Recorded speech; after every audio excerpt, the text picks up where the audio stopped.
3 pays traversés, 14 étapes, un parcours de plus de 8000 km, la moitié chronométrée.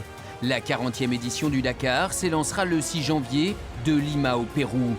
Parmi les 515 concurrents sur la ligne de départ, le dernier motard français monté sur le podium final. 3e en 2014, Olivier Pain repart à l'aventure, après un break en 2017. Ça me titillait un peu d'être resté à la maison, mine de rien.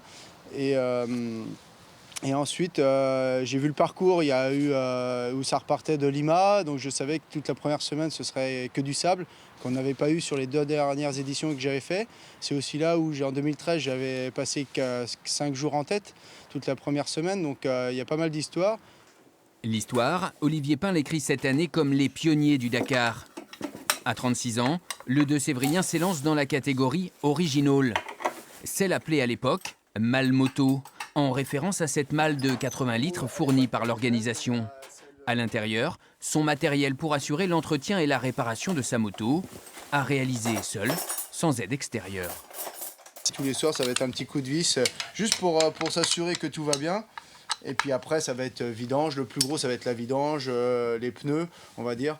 Et puis le filtre à air surtout, puisque c'est quand même les poumons de la moto. Ça peut prendre beaucoup de temps justement de mécanique et du coup du temps sur la nuit.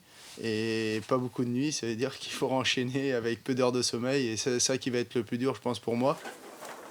La nuit, le directeur commercial de l'entreprise familiale la passera sous la tente, sans la traditionnelle assistance confort assurée chaque année par son père. Bon, ouais.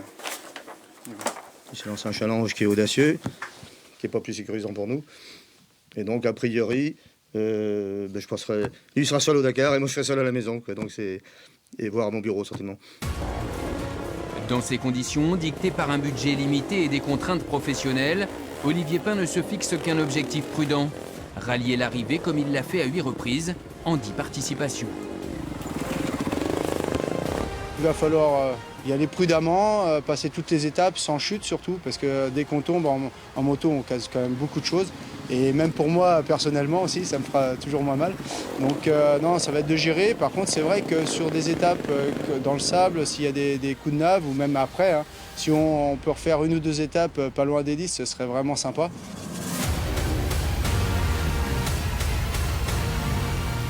Rendez-vous le 20 janvier à Cordoba en Argentine, à l'issue des 2 semaines de course du plus grand rallye raid.